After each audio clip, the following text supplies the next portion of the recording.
আসসালামু আলাইকুম ওরহমতুল্লাহি ওবারাকাতুহ। আউযু বিল্লাহি মিনাশ শাইতানির রাজীম।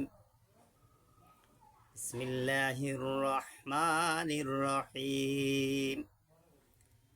ইন্নাদ দীনা ইনদাল্লাহিল ইসলাম وما اختلف الذين أوتوا الكتاب إلا من بعد ما جاءهم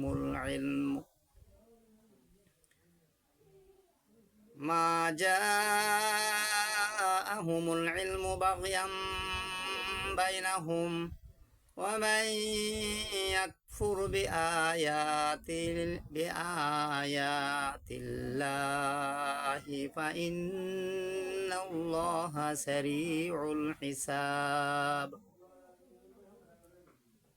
অর্থাৎ নিঃসন্দেহে ধর্ম সত্য মনোনীত আল্লাহর নিকট শুধু ইসলামই।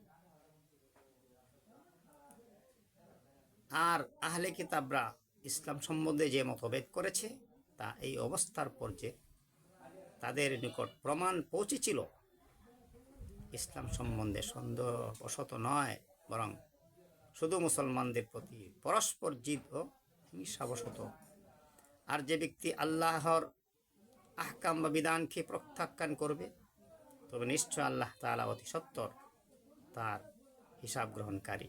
সূরা আলে ইমরান 19 নম্বর আয়াত 3 নম্বর পারা। উক্ত আয়াতটি নাজিল হয়েছিল একটি কারণে। তাহলে এই আয়াতটি কোন কারণে নাজিল হয়েছিল বা নাজিল হওয়ার অবস্থা বা প্রেক্ষাপটটা কী ছিল? তাফসিরে জালালাইন শরীফের মধ্যে এটার একটি ব্যাখ্যা ধরেছে। সেই ব্যাখ্যা বা শানে নুজুল, এটার একটা শানে নুজুল যাকে আয়াত নাজিল হওয়ার বাস্তব অবস্থা বা প্রেক্ষাপট সেটা আমি বিবরণ দিচ্ছি। অত্র যে আয়াতটি ইহুদি ও নাসারাদের অসত্য দাবির প্রতিবাদে নাজিল হয়। ইহুদি সম্প্রদায় যখন দাবি করছিল যে হযরত মূসা আলাইহিস সালাতু ওয়াস সালামের ধর্ম তথা ইহুদি ধর্মই সর্বোৎকৃষ্ট ধর্ম, এর উপরে কোনো ধর্ম নেই, এমনিভাবে খ্রিস্টানগণও দাবি করল যে হযরত ঈসা আলাইহিস সালাতু ওয়াস সালামের ধর্মই সকল ধর্মের শ্রেষ্ঠ ধর্ম। এটা আল্লাহর মনোনীত, এর থেকে শ্রেষ্ঠ কোনো ধর্মই নেই। তখন মহান আল্লাহ তাআলা তাদের অসত্যতা প্রতিবাদে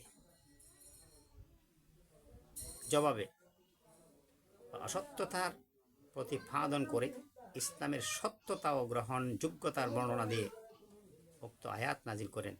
এমনিভাবে অন্য আয়াতে বলেছেন আল্লাহ সুবহানাহু ওয়া তাআলা, ওমান ইয়াবতাগি গায়রাল ইসলামি দীনান ফালান ইউকবালা মিনহু, ইসলাম ছাড়া অন্য কোনো ধর্মের অনুসরণ করবে তা তার থেকে কখনো, অর্থাৎ যে ব্যক্তি ইসলাম ছাড়া অন্য কোনো ধর্মের অনুসরণ করবে তা তার থেকে কখনো গৃহীত হবে না, মানে আল্লাহর নিকট গ্রহণযোগ্য হবে না।